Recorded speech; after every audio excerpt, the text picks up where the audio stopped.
Swayam Prabha. Digital India. Educated India.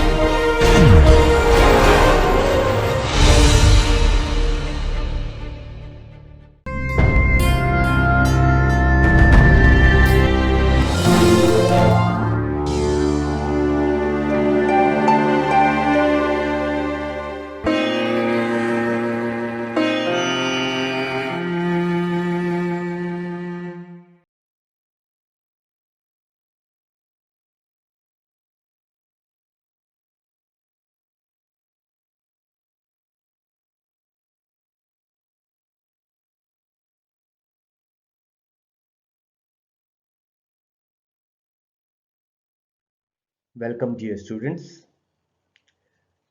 In pharmaceutical products and technologies, today we are going to discuss the parental dosage form, the last part of our lecture.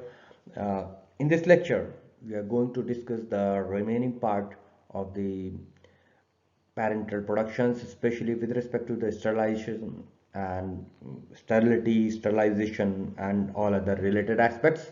So let's enjoy this lecture. After completing this lecture, you will be able to learn about the sterility test procedures and official guidelines, different methods of sterilization, and containers, glass and plastics, and closures used for parentals. We will be covering this lecture under the heads sterility testing, the basics, compendium requirement, test methods and results interpretation, sterilization, sterility, methods of sterilization, direct transfer method, membrane filtration method, containers for parentals, and filling and sealing of ampoules and closure systems in general. Now, sterilization. Sterility means the complete absence of all viable microorganisms. It is an absolute term. The product is either sterile or not sterile. We cannot say that it is partially sterile. There is nothing partial. It is an absolute term. Remember this thing. So that's why the sterility is the utmost important aspect in the entire production technology. Whatever we have seen in the class 100 class, we are trying to make the entire pharmaceutical production layout, especially with respect to the parental production, sterile one, especially the conditions required, the absence of any microbial organism must be there. So that for that thing we perform the sterilization. Sterility test methods in general by the United States Pharmacopoeia and the European Pharmacopoeia, two basic methods are prescribed for performing the sterility test. Here we are assessing whether the formulation is sterile or not. Okay. Number one is direct transfer method. Number two is the direct inoculation method. They are the two basic methods. What are the culture media used in the sterility testing? These are two basic medias: FTM, fluid thioglycolate medium, and second is soybean casein digest medium. You might have studied when you were preparing for the GPAT examinations about these mediums, culture mediums. Please do remember their composition, their basic composition also. Let's discuss the composition of fluid thioglycolate medium. Let me take one by one the components. Pancreatic digest of casein 15 gram, okay. Yeast extract water soluble, that is 5 gram. Glucose monohydrate or anhydrous, if monohydrate 5.5 gram, if anhydrous 5 gram. Sodium chloride 2.5 gram. L-cysteine, 0.5 gram, sodium thioglycolate 0.5 to 1.1%, resazurin sodium solution freshly prepared 1 ml, granulated agar moisture must not be more than the 15%, 0.75 gram, purified water QS 2000 ml, okay, polysorbate 80, 5 ml, and pH after sterilization of this medium which is measured at room temperature must be 7.1 plus minus 0.2. So this is the basic composition of fluid thioglycolate medium. What are the basic components? Pancreatin, yeast extract, glucose monohydrate, sodium chloride, and L-cysteine, sodium thioglycolate, resazurin, sodium solution, granulated agar, purified water, polysorbate 80, and the pH must be 7.1 plus minus 0.2. So remember the composition. How we will prepare this fluid thioglycolate medium? We will take pancreatic digest of casein, yeast extract, glucose, sodium chloride, L-cysteine, agar and water in this step 1. Mixing is done with polysorbate 80 and sodium thioglycolate by heating. In the third step, 1 molar sodium hydroxide or 1 hydrochloric acid is added to adjust its pH to 7.1 plus minus 0.2, which is utmost requirement at the room temperature. And then if this solution is not clear, mixture is heated to boiling and filtered, and then resazurin sodium solution is added and mixed. Now we have studied about the thioglycolate medium. Now it is the time for discussing the soybean casein digest medium. What is the composition? Pancreatic digest of casein 17 gram, papain digest of soybean meal 3 gram, glucose monohydrate anhydrase 2.5 2.3 gram, sodium chloride 5 gram, dipotassium hydrogen phosphate 2.5 gram, purified water QS 2000 ml, okay, polysorbate 80 5 ml, okay, pH after sterilization 7.3 plus minus 0.2, that is measured at room temperature. So what is the basic thing? Pancreatic digest of casein, papain digest of soybean meal, glucose monohydrate or anhydrase, sodium chloride, dipotassium hydrogen phosphate, purified water, polysorbate 80, and pH must be in between in the range of 7.3 plus minus 0.2. So this is about the soybean casein digest medium. Now let's see how we will prepare this medium. The ingredients are mixed in the proportions given in the composition table which we have discussed, and slightly we will heat it. The solution is cooled to room temperature, and then polysorbate 80 is added if this ingredient is to be included, and 1 sodium hydrochloride or 1 hydrochloric acid is added to adjust its pH to 7.3 plus minus 0.2. And if the solution is not clear, it is filtered through moistened filter paper. So this was about the soybean casein medium. Now direct transfer method. What we are discussing, direct transfer method now. Aseptically open in each sample container from a recently sterilized batch, injecting 1/2 of the required volume sample in fluid thioglycolate medium FTM, and the other half volume of sample in required volume of trypticase soya broth TSB. So in two half it is divided, one in FTM, one is TSB. Okay. In the next step, the filter unit must be properly assembled and sterilized prior to use whenever we are using the direct transfer method, and the contents are transferred to the filter assembly. The contents are filled. They are filtered with the aid of vacuum or pressure differential system. The membrane is removed aseptically and cut in half. Okay, we will cut in half. And 1/2 of the membrane is placed in a suitable volume, usually 100 ml of FTM, and 1/2 is kept. The other half is placed in equal volume of TSB. So what we are doing, 1/2 we are putting in FTM, 1/2 putting in TSB. Okay, and then A suitable membrane filter unit, you can say, consists of an assembly that facilitates the aseptic handling of the test article. A membrane suitable for sterile testing has a rating of 0.5 micron and a diameter of approx 47 mm. The sample is incubated 14 days for the test, and after 14 days, the incubated sample is observed for the interpretation of the results. Okay. Now let us interpret the test results. If microbial growth is not evident, it means that the sample tested complies with the test of sterility. Okay. So it passes the test. If microbial growth is evident, the product does not comply with the test for sterility. It means it is not sterile. Okay. So whether it is sterile or not sterile, that's why we said that it is an absolute term.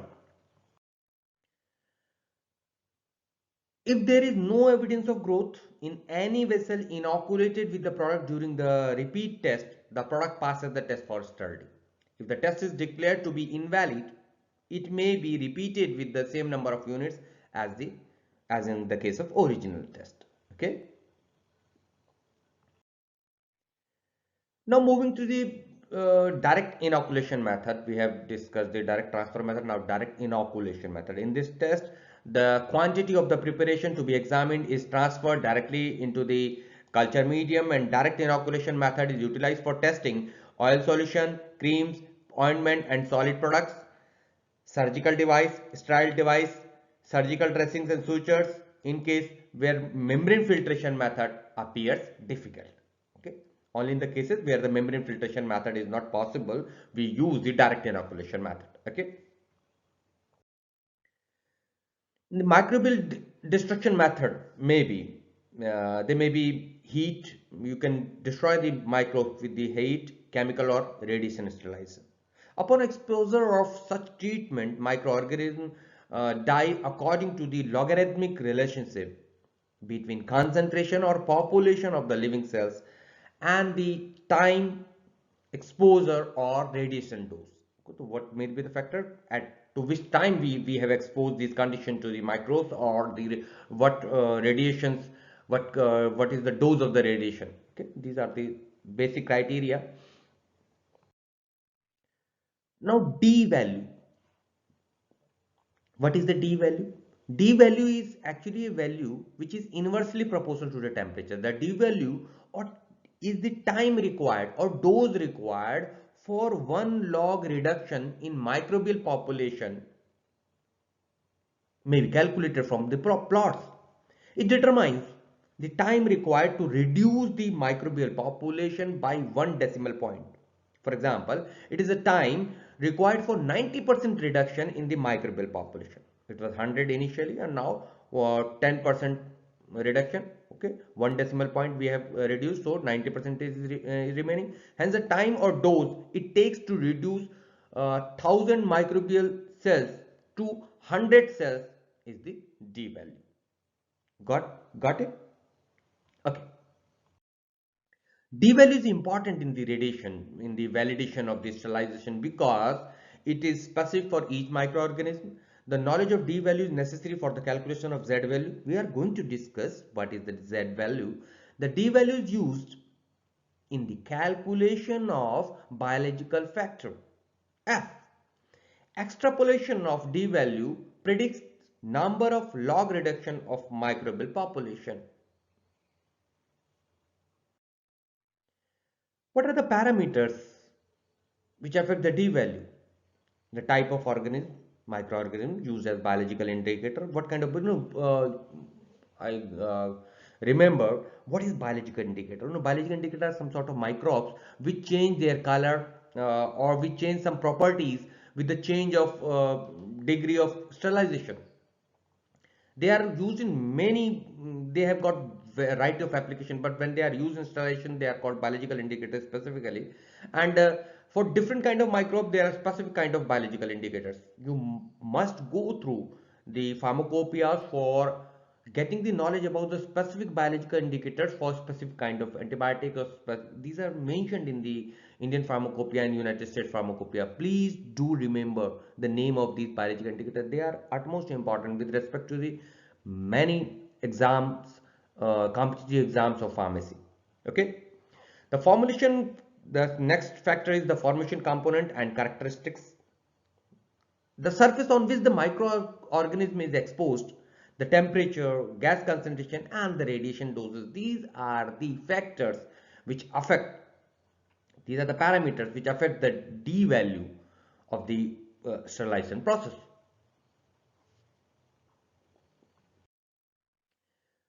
F value.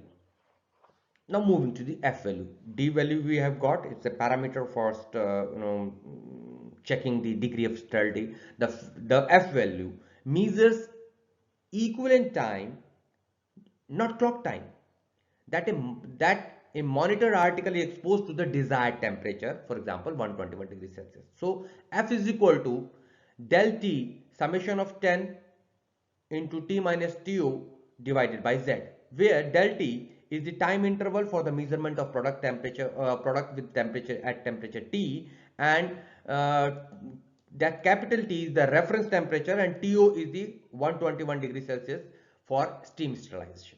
Okay, so by this way we can calculate the F value. Now moving to the Z value. What is the Z value? The temperature required for 1 log reduction in the D value. So it is connected with the D value. Okay. So D value, if reduced to 1 log, then what is the temperature required for that? That is Z value. So Z value is the reciprocal of slope resulting from the plot of the logarithm of D value. Log of D value, if you plot with temperature at which the D value was obtained, it is the reciprocal. The Z value is the reciprocal of that particular slope.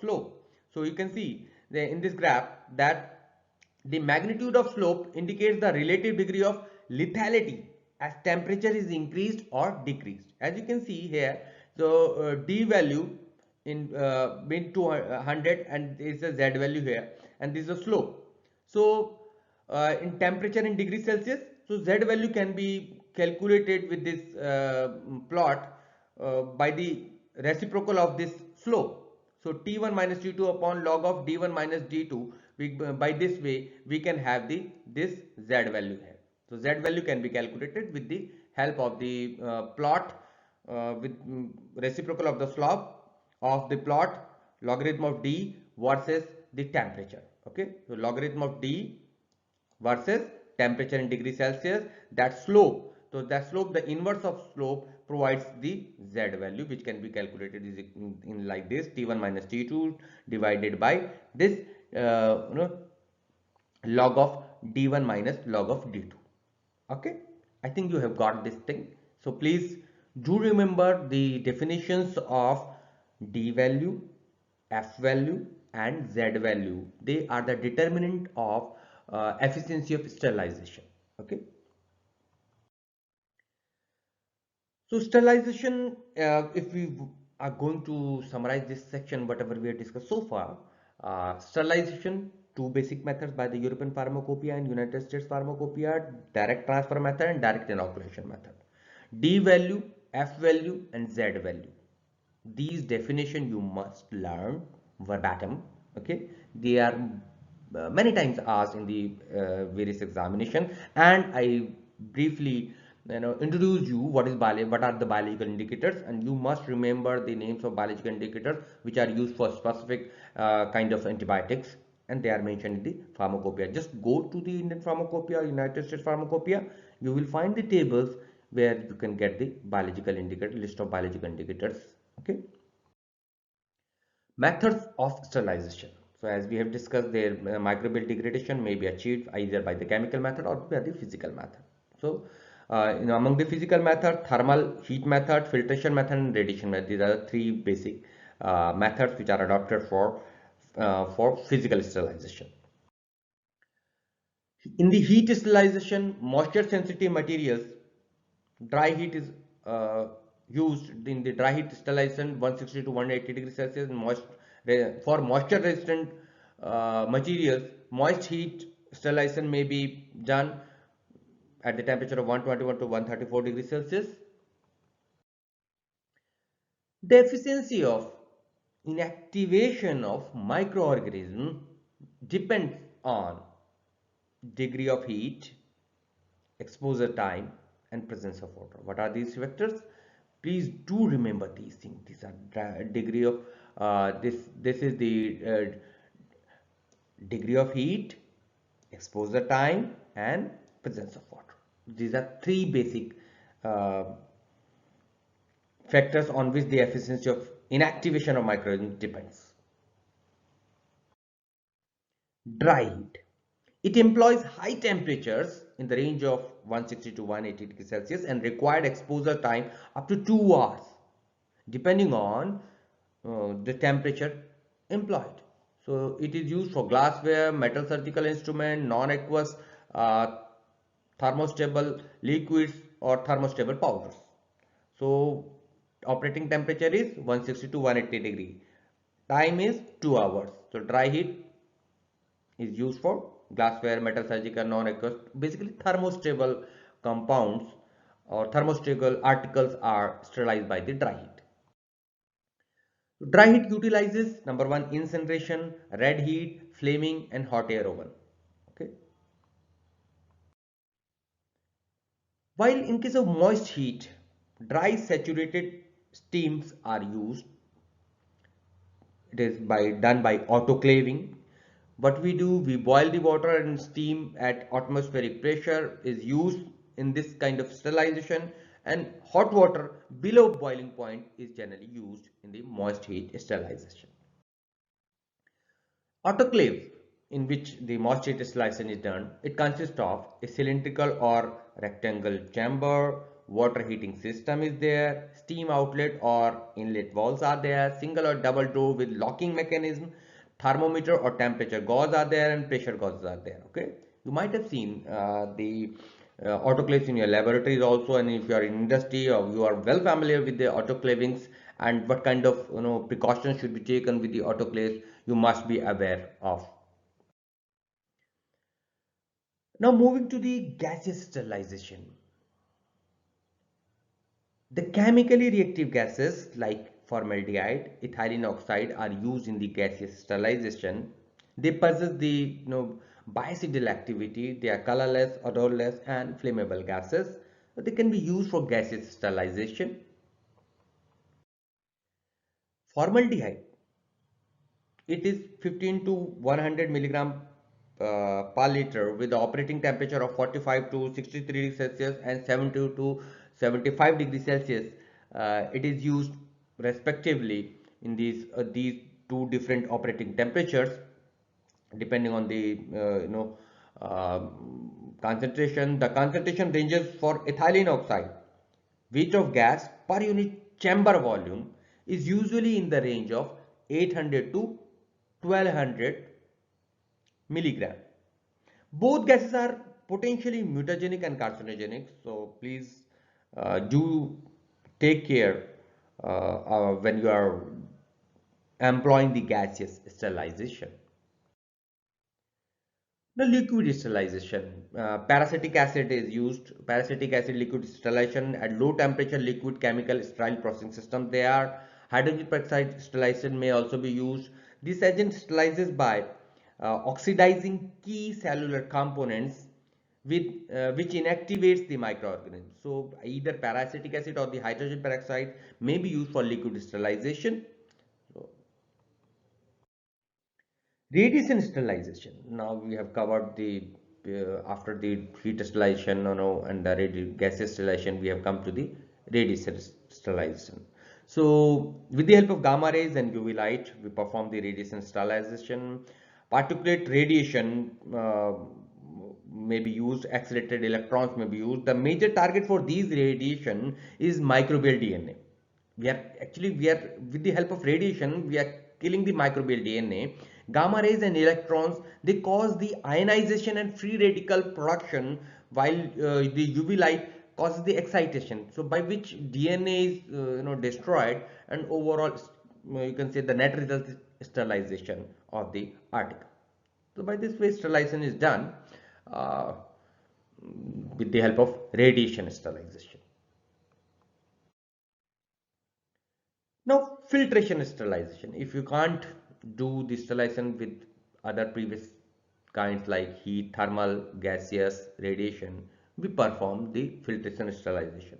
Filtration process does not destroy but removes the microorganism. It filters the microbes. Okay, just like sieving, you can say. It is used for both the clarification and sterilization of liquid and gases, as it can prevent the passage of both viable and non-viable particles. As because we use the membrane filters there in the laboratory, you might have seen they are the very fine filters of micron or sometimes nano range. So we can filter depending on what kind of object we are filtering, and that sterilization can be achieved with the help of membrane filters. Now, containers and closures. Injectable formulations are packaged into containers made of glass or plastic. Container systems include ampoules, vials, syringe, cartridge, bottles, and bags. And these glass are maybe type 1, type 2, type 3, and type 4. But for parental, mostly type 1 glasses are used. Okay. Borosilicate glass are used to avoid the leaching process. However, treated soda lime glass may also be used for various purposes, and they must have the properties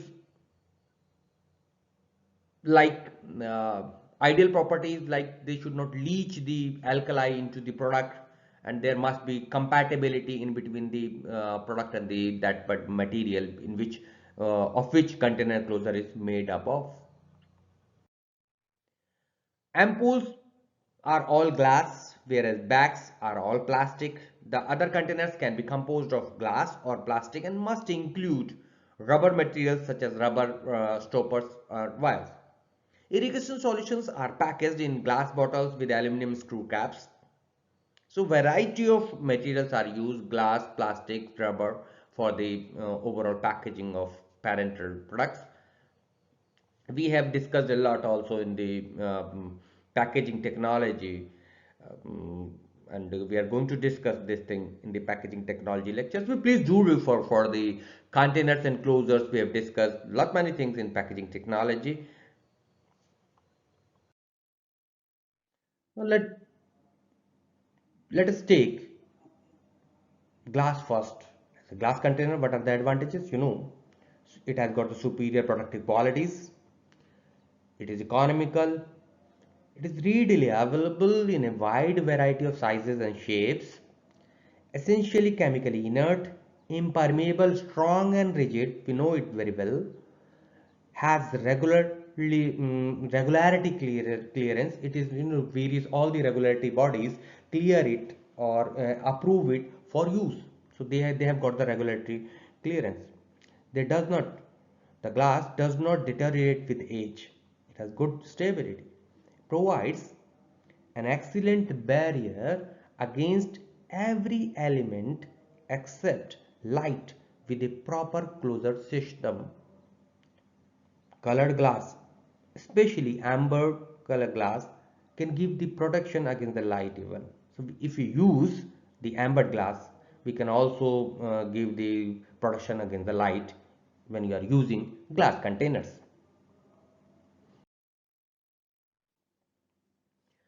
Glass containers are associated with a few disadvantages: that they are fragile, obviously. They can easily be broken, and they are heavier in weight as compared to other materials. Now, glass container, as we know, the composition of glass, it is mainly made up of sand, that is pure silica, soda ash, sodium carbonate, limestone, calcium carbonate, okay, and cullets, broken glass that is mixed with the batch and acts as a fusion agent for the entire mixture. As we can see that we put the glass, sand, soda ash, limestone, or that feldspar and other agents into the batch mixing, and then melting is done at 1500 degrees Celsius, and then fining, the processing and conditioning is done, and then with the process of annealing and finishing, the glass is prepared only. Okay, so this is a complex process of the glass preparation. The most common cations found in the pharmaceutical glassware are silicon, aluminium, boron, sodium, potassium, calcium, magnesium, zinc, and barium. So the only anion of consequence is oxygen. Okay.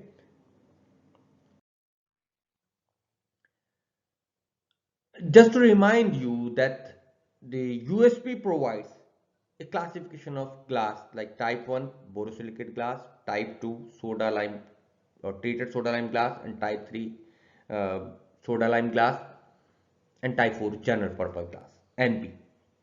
Okay, however, it is not suitable for containers for parentals. Okay, GP glass is not used. So for parentals, you can say type 1, 2, 3. These are the three major classes.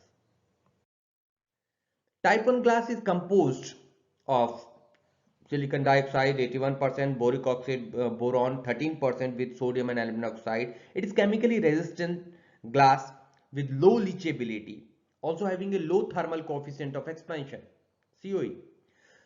The lower the thermal coefficient of expansion, the more dimensionally stable the glass against the thermal expansion stress that can result in cracking.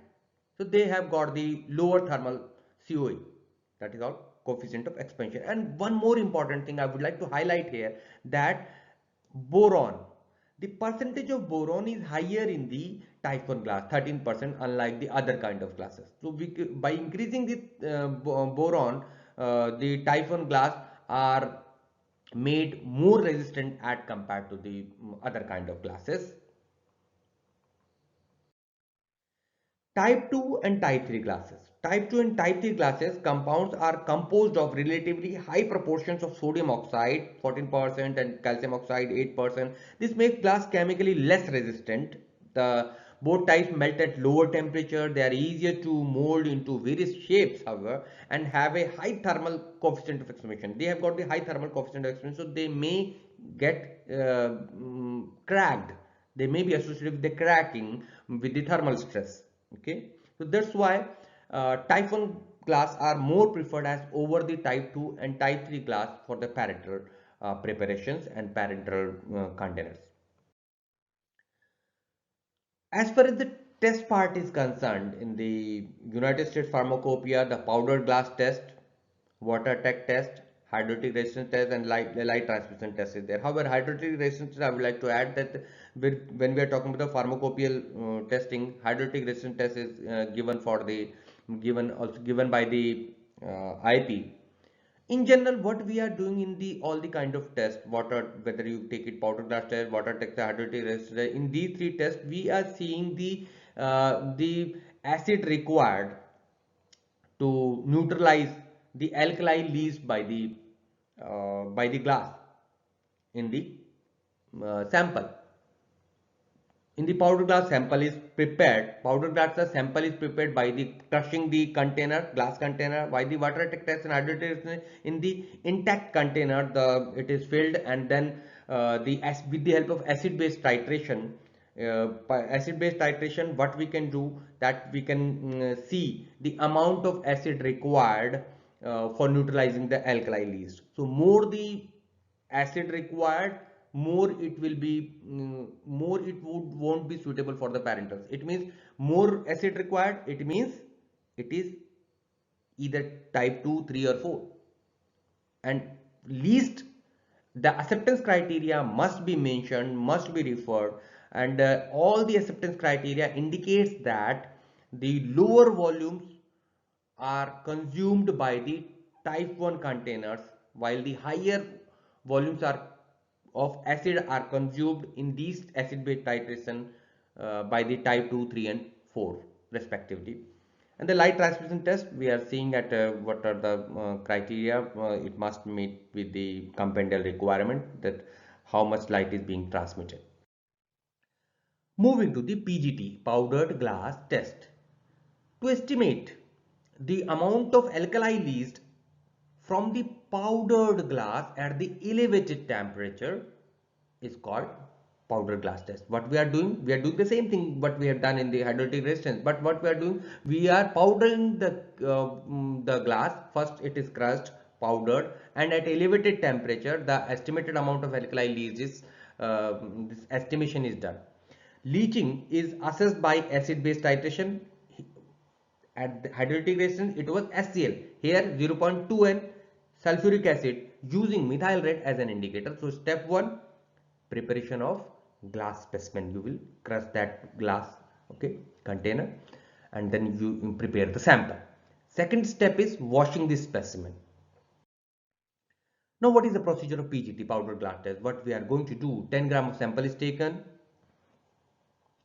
It is added with 50 ml of high purity water in a 250 ml flask. Place it in an autoclave at 121 plus minus 2 degrees Celsius for 30 minutes. Cool it under the running water. Decant the solution into the another flask. Wash again with 15 ml high purity water and again decant. Then titrate immediately. With 0.01 sulfuric acid using methyl red as an indicator and record the volume. So this was the powdered glass test. The simple difference is you are using not hydrochloric acid, sulfuric acid you are using here in the powdered glass test, while in the hydrolytic resistance you use the hydrochloric acid. Okay, this is the basic difference. Now let's see the USP acceptance criteria for powdered glass test. For type 1, type 2 and type 3, volume of 0.2 and sulfuric acid in ml is given as 1 ml, 8.5 ml and 15 ml for powdered glass test. Okay, it means minimum amount is required in type 1. It means type 1 is having the least leaching property. As we know, borosilicate glass are devoid of, they are free from leaching properties. So that's why the type 3 will always have the higher volume, will be consuming the higher volume of sulfuric acid due to higher leaching. Okay, this is the simplest common thing you must have in your mind, that always the type 1 will have the lower volume of sulfuric acid consumption or hydrochloric acid consumption in hydrolytic resistance or the powdered glass test. Okay, rinse 3 or more containers with high purity water to determine the water attack test. Fill each container to 90% of its overflow capacity. Cap all the flask, autoclave at 121 degrees Celsius for 60 minutes.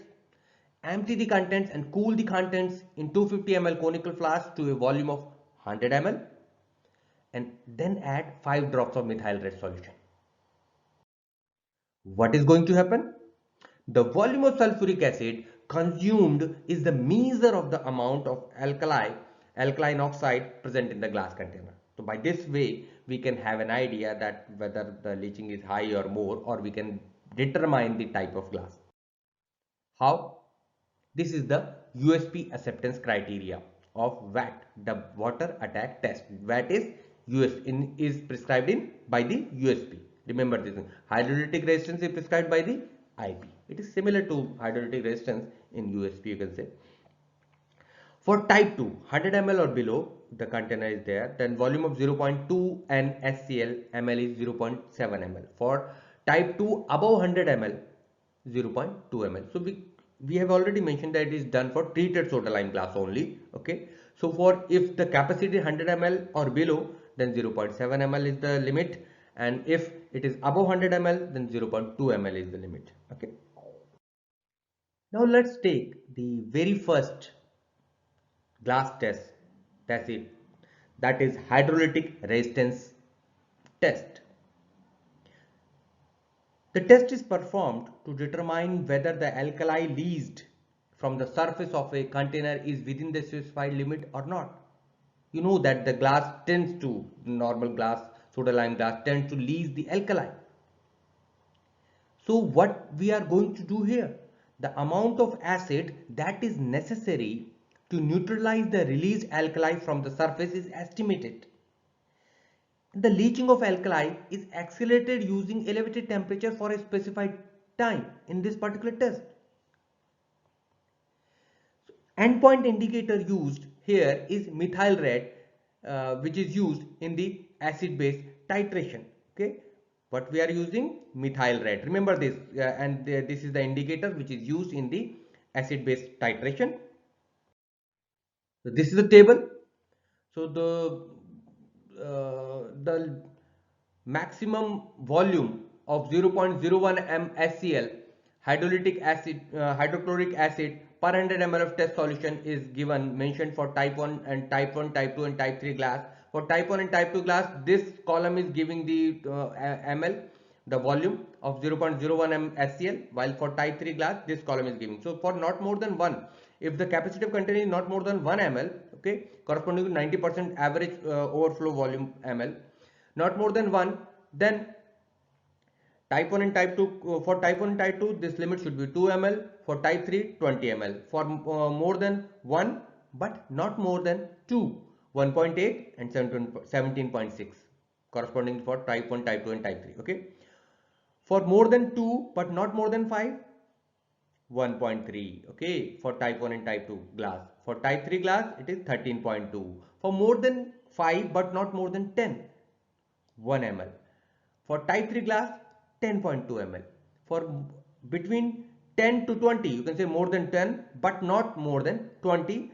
The first type, for type 1 and type 2 glass it would be 0.8 ml, while for type 3 glass it would be 8.1 ml. Okay, then for 20 to 50, more than 20, less than 50, 0.6 and 6.1. More than 50 but not more than 100, 0.5 ml and 4.8 ml. For more than 100 but not more than 200, it is 0.4 and 3.8. Remember these things that are utmost important to learn when we are going for the industrial manufacturing or quality control test for these packaging materials. For more than 200 and but not more than 500 is 0.3 and 2.9. These are the limits. And for more than 500, for type 1 and type 2 glass, this is 0.2 ml, the limit is, and 2.2 ml for type 3 glass. This was all about the maximum amount of volume of 0.10 HCl per 100 ml test solution which was required in the titration. Plastic containers. Thermoplastics can be reprocessed, while the thermosetting plastic cannot be remelted. So these two basic types of plastics are there, which can be used for depending upon the requirement in the parentals. Okay, in plastic bags we have studied. Now, what are the polymers? Polymers are used for packing of large volume parentals, ophthalmic solutions. So, the three principal problems areas exist in using these materials. The permission of vapors and other molecules in either direction through the wall of the plastic container may be there. Sorption, absorption and adsorption of drug molecules or ions to the plastic material may be there, and the leaching of constituents may be possible in these plastic bags, which are made up of various kind of polymers for preparing the plastic bags and the parental plastic bags or for ophthalmic solutions. So you must take care of these three things when we are talking about the using the polymers for packaging the large volume parentals. Okay, and also for the ophthalmics. Now, what are the advantage of plastic packaging material? Obviously, there are substantial weight reduction is there. They are lighter. No air interchange is required in the flexible bags of polyvinyl chloride and polyolefins, and they are not, they are durable with respect to the breaking. Okay. What is the disadvantage? They are not clear as glass. Glass is quite clear, and for especially to ensure the absence of particulate matter, we can see very easily in the glass, but it's little bit cumbersome and typical, not possible in many cases in the case of plastics. Now, what are the tests for plastic packagings? However, I would like to emphasize for injectables and for non-injectable, there are two different categories for plastics. But in general, you can say clarity of aqueous extract, transparency test, leakage test, collapsibility test, and water vapor permeability. These are the major tests which are performed for plastic packaging, and they must be done as prescribed by the pharmacopoeias. Okay, so please do refer Indian pharmacopoeia and United States pharmacopoeia or other pharmacopoeias for acquainting or for getting the knowledge about each and every test. Now moving to the plastic containers after the glass containers. For non-injectable preparations, collapsibility test and clarity of aqueous extract are the two important QC tests which are performed. And non-volatile residue is the third one which is to be conducted. For injectable preparations, plastic containers with injectable preparation, collapsibility, leakage as in the glass test, clarity and color of solution, acidity or alkalinity, reducing substance, light absorption, water vapor permeability and transparency. These are the you can say total 8 QC tests which are performed for injectable plastic containers. Okay, plastic containers in which injectables are packed. Filling and sealing of parenteral is done as per the suitability of the preparation of the container system specified. When you have done the filling and sealing, the ampoule sealing, the automatic machines are available there. Uh, Please do refer various machines there. I could not reproduce the machines because due to the copyright issues. There are some in YouTube. There are n number of videos are available how these fillings are done in the injectables for the ampoules and for the other bottles, you can say, or injectables. Please do refer those videos. They are wonderful videos. Then next steps are validation of the vials and the cleaning, sterilization and depyrogenation process. Okay, so after filling and sealing, these are some important aspects you must be aware of when we are talking about the parenteral productions. So sealing of ampoule is done by using automated machines. As I mentioned, the tip seal is done by melting sufficient glass. As you can see here, we are just catching it. Okay, catching the tip here at the tip. Tip is being melted of ampoule, and then ampoule neck to form a bead of glass and close to the opening. Then a bead of glass is prepared and it is close to the opening. A bead of glass is here being made, and by this way we can do the tip sealing. You might have observed the tip sealing, pull sealing in your laboratory setup. It is very easy. The next type of sealing is pull seals. Pull seals are done by heating the neck of the rotating ampoules. We are rotating the neck and then heating the neck at the same time and then pulling it. Okay, below the tip, rotate the neck of the rotating ampoule below the tip and then pulling the tip away to form a small twisted capillary just prior to being melt closed. So we are just pulling it, heating it, rotating it, while at the neck we are heating it and then just pulling it away, so that in narrowing down with the narrowing down it is actually sealed, okay, with the help of melting. So glass ampoules are sealed by melting or portions of glass of neck to form either bead seal, tip sealing or pull seals. So tip seals and pull seals may be performed for the ampoule. There's a simple way. The closure system, most vulnerable and critical components of a container for stability and compatibility of the product. The closures are utmost required. These are the rubber caps you are seeing in your parentals. So rubber closures are used to seal the cartridge, vials and bottles, providing a material soft and elastic enough to permit entry and withdrawal of a hypodermic needle without loss of integrity of sealed container. We need that it should not be needed to open up that closure. So what is required, that the needle must that closure should allow that that needle is piercing that rubber closure easily, so that entry must be easy enough so that the injections can be withdrawn without opening the closure. Okay, so container should be closed because it prevents loss of material by spilling or volatilization. It avoids the contamination of the product from dirt, microorganisms or insect. That's why we keep it closed with the help of closers, and it prevents the deterioration. This closing prevents the deterioration of product from the effect of environment such as moisture, oxygen, or carbon dioxide.